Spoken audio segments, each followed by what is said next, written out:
یہ superlative degree ہے محبت کی، جہاں محبت اپنے نقطۂ کمال کو پہنچ جائے، جہاں پیار، محبت، عشق، جنوں، یہ ساری سٹیجز جہاں پر ختم ہو جائیں تو اس کے بعد مودت پیدا ہوتی ہے، مودت کا رشتہ شروع ہوتا ہے۔ تو اللہ رب العزت نے قرآن مجید کے میں محبت کا لفظ استعمال نہیں کیا، بلکہ مودت کا لفظ استعمال کر کے یہ پیغام دے دیا کہ میری محبوب کی آل پاک کے ساتھ محبت نہیں کرنی ہے بلکہ مودت کرنی ہے۔ اب مودت کے لیے ائمہ نے مختلف مثال کے طور پر بات کی ہے، وقت نہیں ہے، میرا موضوع اور ہے، مگر میں بنیاد بنانے کی خاطر یہ میں ایک معنی آپ کو بتاتا چلا جاؤں کہ مودت کس کو کہتے ہیں۔ مودت کہتے ہیں مچھلی کا جو پانی کے ساتھ رشتہ ہوتا ہے، مچھلی کا پانی کے ساتھ جو رشتہ ہوتا ہے، اس کو مختلف ائمہ نے اپنی تشریحات میں اور تفاسیر میں بیان کیا۔ وہ کہتے ہیں کہ پانی کا مچھلی کا پانی کے ساتھ جو رشتہ ہوتا ہے کہ جیسے ہی مچھلی پانی سے باہر نکلی تو وہ زندہ نہ رہی، اس تعلق کو مودت کہتے ہیں۔ تو آل پاک کے لیے محبت کا رشتہ، محبت نہ ملے، محبوب دور ہو جائے تو محبت کا رشتہ ہو تو انسان زندہ رہ سکتا ہے، مگر اگر کسی کے ساتھ محبت سے بڑھ کر مودت کا رشتہ قائم ہو جائے تو وہ انسان جس طرح مچھلی پانی کے بغیر نہیں رہ سکتی، اسی طرح بندہ اس بندے سے اور اس رشتے سے دور نہیں رہ سکتا جس کے ساتھ مودت کا رشتہ پیدا ہو جائے۔ قرآن مجید میں حضور کی آل پاک کے لیے محبت کا لفظ استعمال نہ ہوا بلکہ مودت کا ہوا، اور وہ اس لیے ہوا کہ ہمیں حضور نبی اکرم صلی اللہ علیہ وسلم کی آل پاک کے ساتھ وہ رشتہ، وہ تعلق، وہ ناتا، وہ مضبوط رشتہ ہمیں قائم کرنا ہوگا جو پانی کے ساتھ مچھلی کا ہوتا ہے، کہ جس طرح مچھلی پانی کے بغیر نہیں رہ سکتی، اس طرح ایک کلمہ گو مسلمان وہ محبت آل پاک کے بغیر زندہ نہیں رہ سکتا۔ معزز ناظرین، آپ کی آل پاک میں جہاں 5 تن ہیں، جہاں آپ کے اہل بیت میں امہات المومنین شامل ہیں، وہیں آپ کی نسل میں بے شمار مینارہ نور شخصیات نظر آتی ہیں۔ آپ کی آل پاک کی نسل میں بے شمار مینارہ نور شخصیات نظر آتی ہیں، ان میں ایک بڑی با کمال، بڑی با عظمت، بڑی با اخلاق، بڑی با کردار، جرت کی علامت، صبر کی علامت، ہمت کی علامت، اور جبر و تشدد کے عالم میں بھی سجدہ شکر بجا لانے والی شخصیت اور ذات ہمیں نظر آتی ہے۔ یوں تو تیری نسل پاک میں ہے بچہ بچہ نور کا، تو ہے عین نور تیرا سب گھرانہ نور کا۔ یوں تو آپ صلی اللہ علیہ وآلہ وسلم کی آل پاک میں اور آپ کی اطرت پاک میں ایک ایک انسان، ایک ایک ذات، ایک ایک جسم، ایک ایک پھول آپ کے خانوادے کا، آپ کی نسلوں کا ہمارے لیے مینارہ نور ہے۔ انہی میں ایک شخصیت حضرت سید الساجدین، امام زین العابدین، حضرت علی بن حسین علیہ السلام کا نام بھی آتا ہے۔ آج کی اس مختصر نشست میں ہم ان کے اخلاق، کردار اور ان کی ذات گرامی کے چند گوشوں کو جاننے کی کوشش کریں گے کہ آپ نے اپنی زندگی کو کیسے بسر کیا، اور بالخصوص نوجوان نسل کس طریقے سے آپ کی ذات سے رہنمائی کو حاصل کر سکتی ہے۔ یاد رکھیے، ان کے تذکرے کیوں ضروری ہیں، ان کے متعلق پروگرام کرنا کیوں ضروری ہے، ان کا پیغام دوسروں تک پہنچانا کیوں ضروری ہے اور ان کی ذات کو بطور نمونہ اپنے لیے سمجھنا کیوں ضروری ہے۔ حضرت مولا کائنات مولا علی المرتضیٰ رضی اللہ تعالیٰ عنہ اس حدیث پاک کو روایت کرتے ہیں۔ امام دیلمی نے مسند الفردوس میں اس حدیث پاک کو بیان کیا کہ تاجدار کائنات صلی اللہ علیہ وآلہ وسلم نے ارشاد فرمایا کہ 4 لوگوں کے حق میں قیامت کے دن میری شفاعت کو قبول کیا جائے گا، اور 4 لوگ میری امت کے ایسے ہوں گے جن کو میں اپنے ساتھ شفاعت کر کے جنت میں لے کے جاؤں گا۔ تو معزز ناظرین، حضرت مولا علی المرتضیٰ بیان کرتے ہیں کہ تاجدار کائنات صلی اللہ علیہ وسلم نے ارشاد فرمایا ان 4 لوگوں میں سے پہلا وہ بندہ جو میری اولاد کی تعظیم کرے گا، جو میری آل سے محبت کرے گا، جو میری آل کے ساتھ مودت کرے گا، تاجدار کائنات نے فرمایا مجھ پر واجب ہے کہ میں اس کی شفاعت کر کے اس کو اپنے ساتھ جنت میں لے کے جاؤں گا۔ دوسرا فرمایا جو میری آل کی ضروریات کو پورا کرتا ہے، میری آل کی ضروریات کو پورا کرتا ہے، تاجدار کائنات نے فرمایا میں اسے اپنے ساتھ جنت میں لے کے جاؤں گا۔ پھر تاجدار کائنات صلی اللہ علیہ وسلم نے ارشاد فرمایا جو میری آل پاک کی پریشانی کے عالم میں، پشیمانی کے عالم میں، مصیبت کے عالم میں، ضرورت کے عالم میں جو میری آل کی مدد کرتا ہے، تاجدار کائنات صلی اللہ علیہ وسلم نے ارشاد فرمایا میں محمد اس کی بھی شفاعت کر کے اس کو اپنے ساتھ جنت میں لے کے جاؤں گا۔ اور چوتھا تاجدار کائنات صلی اللہ علیہ وسلم نے ارشاد فرمایا جو اپنی زبان سے میری آل کو دوست رکھتا ہے، اپنے عمل سے یہ ثابت کرتا ہے کہ اس کے دوست میری آل پاک ہیں، تو تاجدار کائنات نے فرمایا میں اس بندے کو بھی اپنے ساتھ جنت میں شفاعت کر کے لے کے جاؤں گا۔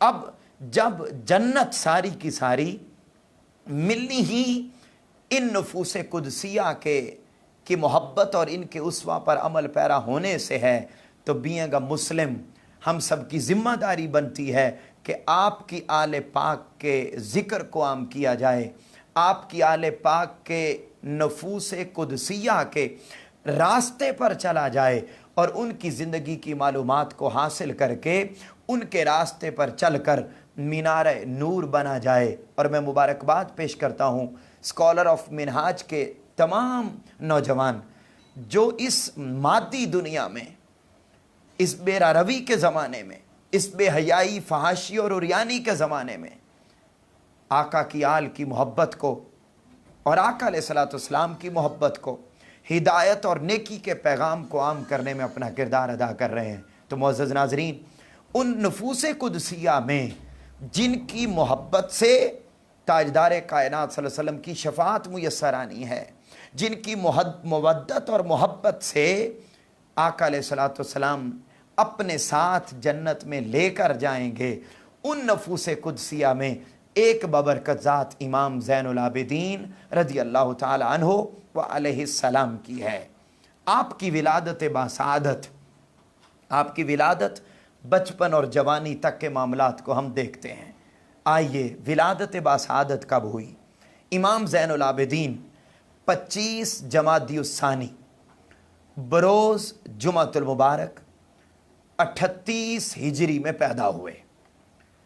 یہ 4 جنوری 659 عیسوی تھی، 659 عیسوی، مدینہ المنورہ میں امام زین العابدین کی ولادت باسعادت ہوئی۔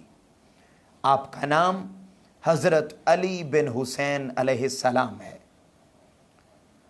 آپ کا لقب زین العابدین ہے۔ یہ زین العابدین آپ کا لقب کیسے مشہور ہوا؟ معزز ناظرین، پہلا واقعہ ہی بڑا باکمال کہ یہ لقب کسی امام نے نہیں دیا، کسی محدث نے نہیں دیا، یہ لقب آپ کو کسی مجدد نے نہیں دیا، یہ لقب اللہ رب العزت کی طرف سے آپ کو عطا ہوا۔ علامہ شبلنجی رحمۃ اللہ علیہ بیان کرتے ہیں، اور اس کو امام